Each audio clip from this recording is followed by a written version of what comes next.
नमस्कार, मैं हूं आशीष त्रिपाठी आपके साथ और 7 बजे की बड़ी खबर में स्वागत है आप सभी का। शुरुआत बुलेटिन की इस वक्त की बड़ी खबर से। रायपुर से बड़ी खबर आपको बता दें, जहां केंद्रीय गृह मंत्री अमित शाह रायपुर के दौरे पर हैं। कुशाभाऊ ठाकरे परिसर में बीजेपी की बड़ी बैठक हुई। विधानसभा चुनाव को लेकर रणनीति बनाई गई। बैठक में सिर्फ प्रमुख पदाधिकारी ही शामिल हुए, जिसमें केंद्रीय मंत्री मनसुख मंडाविया भी शामिल हुए। अरुण साव, नेता प्रतिपक्ष नारायण चंदेल, प्रदेश प्रभारी ओम माथुर, सह प्रदेश प्रभारी नितिन नबीन, पूर्व सीएम रमन सिंह भी यहां मौजूद रहे। भारतीय जनता पार्टी के फ्रंटलाइन लीडरशिप की मौजूदगी में छत्तीसगढ़ फतेह की तैयारी पर रणनीति बनाई गई और चुनावी युद्ध नीति यहां पर तय की गई। चर्चा हुई। भारतीय जनता पार्टी के रणनीतिकार, चाणक्य कहे जाने वाले अमित शाह, प्रदेश के अध्यक्ष अरुण साव, पूर्व मुख्यमंत्री रमन सिंह, प्रदेश प्रभारी सह प्रभारी समेत केंद्रीय मंत्री मनसुख मंडाविया भी यहां पर पहुंचे थे। और कुशाभाऊ ठाकरे परिसर में हुई इस बैठक में तमाम विषयों पर चर्चा की गई। दरअसल आज सुबह 9:45 पर प्रतिनिधिमंडल को धन्यवाद ज्ञापित करेंगे अमित शाह। बीजेपी प्रदेश कार्यालय कुशाभाऊ ठाकरे परिसर में आयोजन होगा। इस वक्त की बड़ी खबर आपको बता दें, लगभग 9:45 पर प्रतिनिधिमंडल को धन्यवाद ज्ञापित करेंगे। दरअसल बीजेपी प्रदेश कार्यालय कुशाभाऊ ठाकरे परिसर में आज आयोजन किया जाएगा। अभी मिल रही जानकारी के अनुसार गृह मंत्री अमित शाह करेंगे धन्यवाद ज्ञापित। आज सुबह लगभग 9:45 बजे यानी 9:45 का समय बताया जा रहा है, जहां प्रतिनिधिमंडल करेंगे धन्यवाद ज्ञापित। बीजेपी प्रदेश कार्यालय में प्रतिनिधिमंडल धन्यवाद ज्ञापित करेंगे। कुशाभाऊ ठाकरे परिसर में आयोजन होगा। युगल तिवारी हमारे सहयोगी इस वक्त फोन लाइन पर हमारे साथ हैं। युगल, क्या डिटेल्स मिल पा रही है आज के इस कार्यक्रम को लेकर? अमित शाह दौरे पर है छत्तीसगढ़ के। जी देखिए, अमित शाह लगातार छत्तीसगढ़ के दौरे पर है। ये तीसरा उनका दौरा है और इससे साफ जाहिर है कि छत्तीसगढ़ को बिल्कुल हल्के में बीजेपी नहीं ले रही है। और जिस तरह से सीमित सीटों पर सिमट गई थी बीजेपी 15 साल के शासन के बाद, तो अमित शाह रहे। ये अभी देखे तो ये दूसरी बड़ी बैठक अमित शाह ने कुशाभाऊ ठाकरे परिसर में ली है। छत्तीसगढ़ के टॉप जो लीडर हैं बीजेपी के, उनके समक्ष बैठ करके एक बड़ी रणनीति है वो बना रहे हैं। और आने वाले 2023 विधानसभा के चुनाव में एक किस तरह से मैदान में उतरना है, कांग्रेस सरकार को किस तरह से घेरना है, साथ ही केंद्र सरकार की जो नीतियां हैं उसे जन जन तक पहुंचाना भी है। तो कई बड़े जो टास्क दिए गए थे उसके आज देर रात तक फीडबैक लिए गए हैं, जिसमें छत्तीसगढ़ के प्रदेश अध्यक्ष अरुण साव, पूर्व मुख्यमंत्री डॉक्टर रमन सिंह, नेता प्रतिपक्ष नारायण चंदेल सहित बड़े जो नेता हैं सभी शामिल हुए हैं। और फीडबैक लेकर के उन्हें जो टास्क दिया गया है और नए टास्क भी दिए गए हैं ताकि वो मतदाताओं के बीच जाएं और छत्तीसगढ़ में सत्ता में वापसी हो, इसकी पूरी तरह से रणनीति बीजेपी बना रही है। और केंद्रीय गृह मंत्री अमित शाह को एक कुशल रणनीतिकार माना जाता है। तो ऐसे में जब छत्तीसगढ़ की कमान उनके हाथ में है तो बीजेपी उत्साहित है जीत को लेकर के। जी बहुत शुक्रिया आपका युगल इस जानकारी के लिए। और भोपाल में बीजेपी का मंथन, विधानसभा चुनाव को लेकर रणनीति बनाई गई। बीजेपी प्रदेश कार्यालय में बैठकों का दौर जारी है।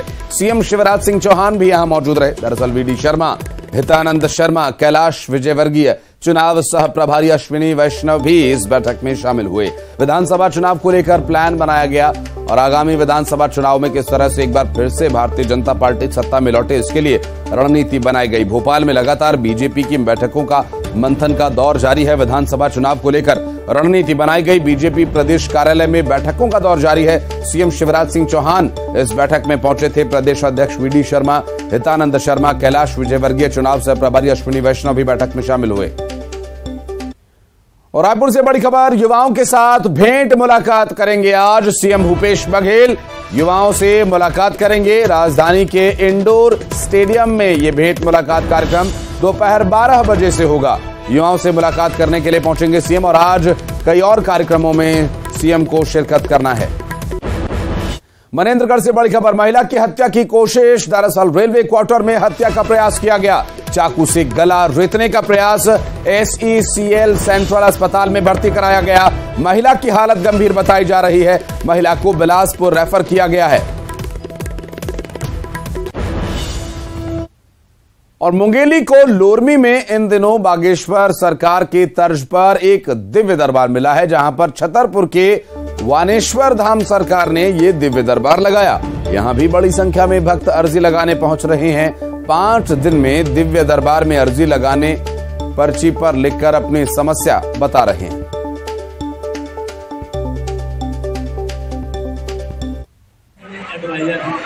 इंश्योरेंस एडवाइजर बीमा अभी करता जी।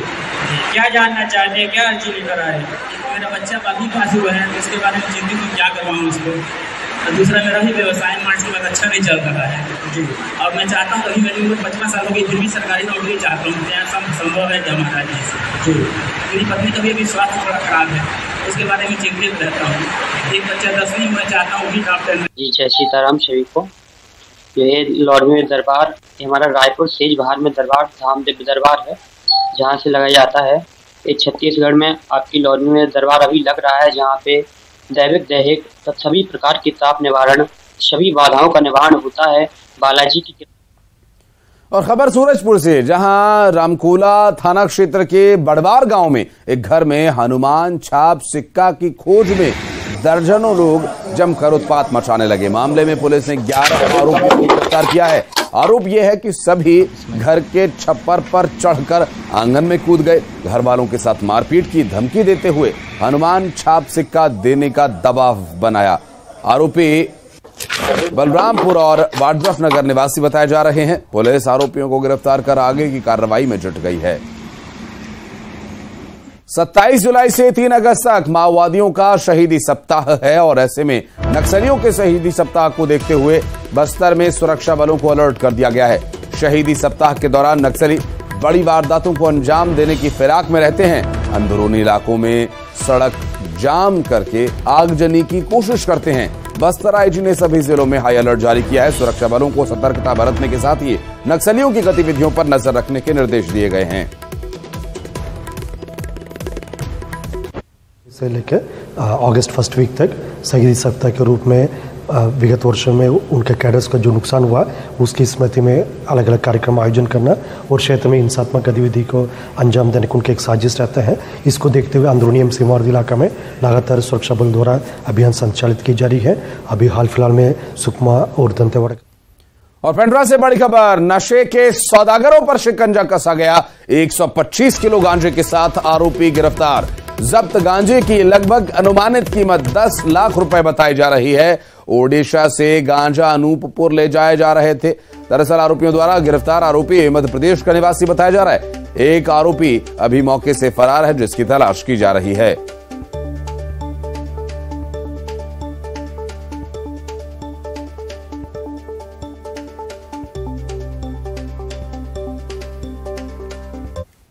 छत्तीसगढ़ के संविदा कर्मचारी नियमितीकरण की मांग को लेकर 3 जुलाई से अनिश्चितकालीन हड़ताल पर हैं। संविदा कर्मचारी अलग अलग चरणों में हड़ताल कर रहे हैं, जिसके तहत 19 जुलाई से आमरण अनशन पर बैठे हैं। हालांकि अनशन के दौरान 2 कर्मचारियों की तबीयत बिगड़ गई।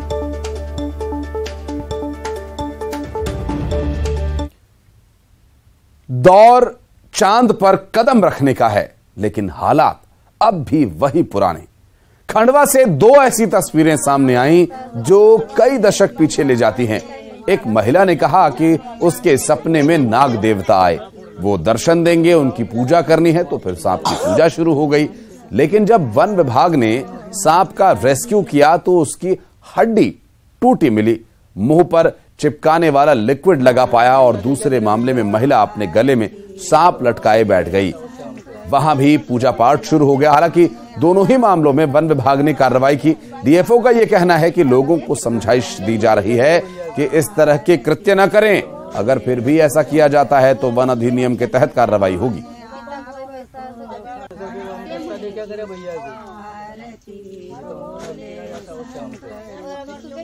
सांप निकला यहाँ पर 8-9 रोज हो गए हैं। अच्छा, तो बता रहे 9 रोज तक रहेंगे, 9वां दिन चले जाएंगे। अच्छा, तो मेरे कहने का मतलब एक ही है, बहुत सारी भीड़ आ रही, बहुत दूर दूर से लोग आ रहे हैं। अच्छा, एक महिला बता रहे, भाभी साहब बोले कि हमारे शरीर में आता है। सर्प के प्रति आस्था है, देवता का दर्जा दिया गया है तो उसमें हमको ये ध्यान रखना है कि उस प्राणी को हमारे द्वारा कोई क्षति तो नहीं पहुंच रही है। हमको इन दोनों घटनाओं में ये पता चला है कि एक सांप तो घायल अवस्था में था, उसके बारे में अंधविश्वास पूर्वक बोल दिया कि सपने में आए थे।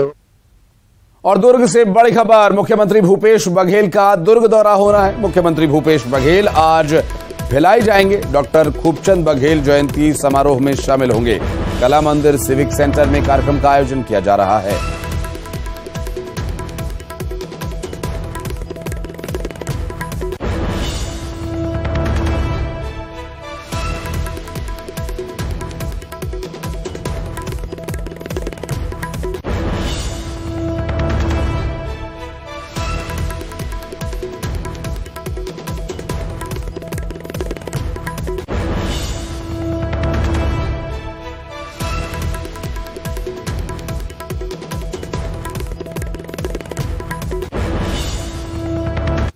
और कोरबा से इस बीच बड़ी खबर आपको बता दें, एचटीपीपी की 3 यूनिट से बिजली उत्पादन बंद है। 210 मेगावाट की 2 यूनिट में खराबी आई है। दरअसल 500 मेगावाट की 1 यूनिट पहले से ही बंद है। सेंट्रल सेक्टर से ज्यादा बिजली लेनी पड़ रही है। आपको बता दें कि खराबी के चलते यहां यह समस्या उत्पन्न हो रही है।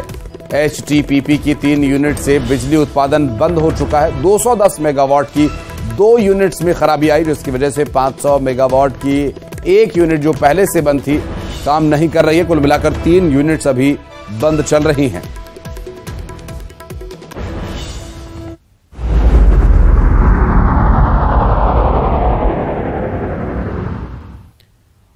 मध्य प्रदेश के कई जिलों में बारिश का सिलसिला लगातार जारी है। शाहजहांपुर में तेज हवा के साथ बारिश हो रही है, तो वहीं भोपाल में डैम का गेट खोलना पड़ा। उज्जैन शहर भी पानी पानी हो गया।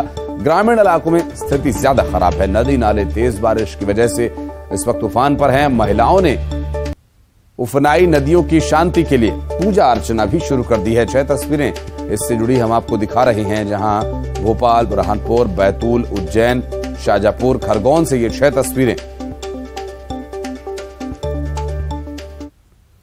और दमोह में आकाशीय बिजली गिरने की वजह से मौत हो गई। दरअसल आकाशीय बिजली गिरने की वजह से 2 लोगों की जान चली गई।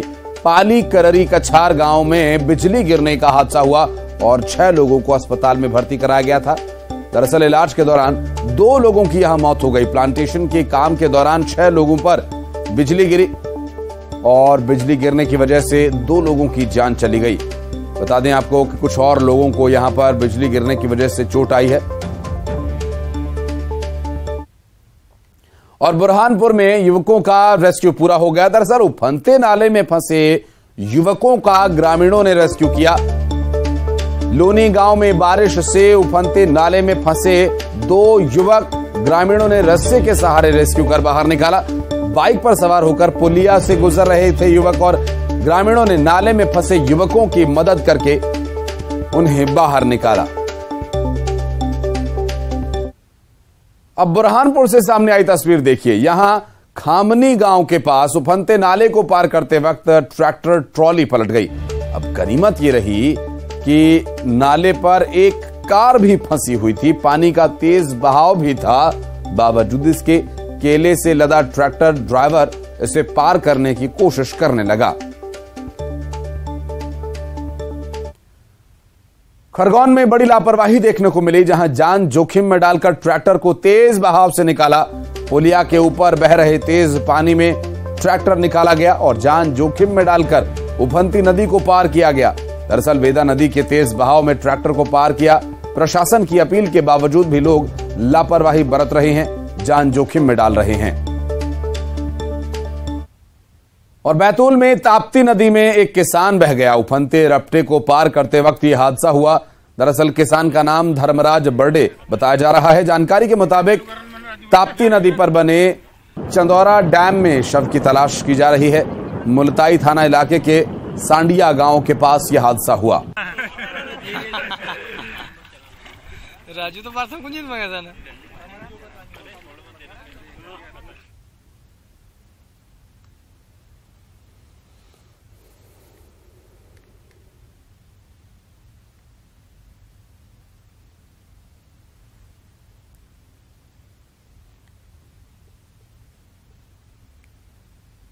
और अब खबरें 25 सेकंड्स में।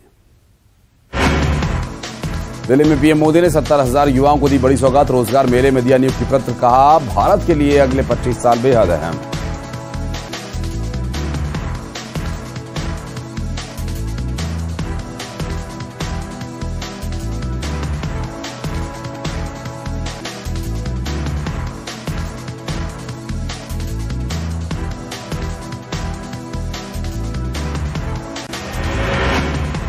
मणिपुर हिंसा का 5वां आरोपी गिरफ्तार, चूराचांदपुर में 5,000 कुकी महिलाओं ने किया प्रदर्शन, इम्फाल में महिलाओं ने सड़कों पर जलाए टायर। वाराणसी में 30 देशों के 1600 मंदिर प्रबंधकों का महासम्मेलन, मोहन भागवत बोले देश और संस्कृति के लिए करें त्याग, छोटे छोटे मंदिर में मिलकर कीजिए आयोजन। यासीन मलिक को कोर्ट ले जाने पर 4 अफसर सस्पेंड, पेशी को लेकर बरती थी लापरवाही, सॉलिसिटर जनरल तुषार मेहता ने सुप्रीम कोर्ट की सुरक्षा में गंभीर चूक बताया। मुंबई में बारिश के पानी से तरबतर, 3 दिन से लगातार बारिश, मुंब्रा में झरने का लुत्फ उठाते दिखे लोग। गुजराती नवसारी में बारिश ने बढ़ाई परेशानी, निचले इलाके जलमग्न, जनजीवन बुरी तरह से प्रभावित। गुजरात के जूनागढ़ में बारिश का सितम, सड़कें बनी सैलाब, पानी में तैरती दिखी गाड़ी। सीएम शिवराज ने लाडली बहनों के साथ किया पौधारोपण, सितंबर में महिलाओं के खाते में पहुंचेगी राशि, योजना में शामिल बहनों के आवेदन 25 जुलाई से। सीएम शिवराज का कांग्रेस पर निशाना, कहा रोजगार को लेकर प्रियंका गांधी को नहीं बोलना चाहिए झूठ, 1 साल में दी 55,000 लोगों को नौकरी, भर्ती करो तो कांग्रेस को दिक्कत, न करो तो दिक्कत। ग्वालियर में एलिवेटेड कॉरिडोर को मंजूरी मिलने पर ज्योतिरादित्य सिंधिया का ट्वीट, 926 करोड़ की लागत से स्वर्ण रेखा नदी पर बनाना है 4 लेन एलिवेटेड कॉरिडोर, सिंधिया ने सीएम शिवराज को किया धन्यवाद। कांग्रेस ने बीजेपी पर साधा निशाना, स्टेट मीडिया कोऑर्डिनेटर अभय दुबे ने साधा निशाना, कहा प्रियंका गांधी जब करती हैं मुद्दों की बात तो बौखला जाती है बीजेपी। इंदौर में G20 देशों के डेलीगेट्स की हेरिटेज वॉक हुई, ऐतिहासिक इमारतों और संस्कृति से हुए रूबरू। इंदौर में G20 देशों के डेलीगेट्स की हेरिटेज वॉक कृष्णपुरा, छतरी और गोपाल मंदिर से राजवाड़ा तक पहुंची, मेहमानों का नाश्ता राजवाड़ा में हुआ, केंद्रीय मंत्री भूपेंद्र यादव समेत G20 देशों के प्रतिनिधि हुए शामिल। खबरों का सिलसिला आगे भी जारी रहेगा, वक्त एक बहुत छोटे से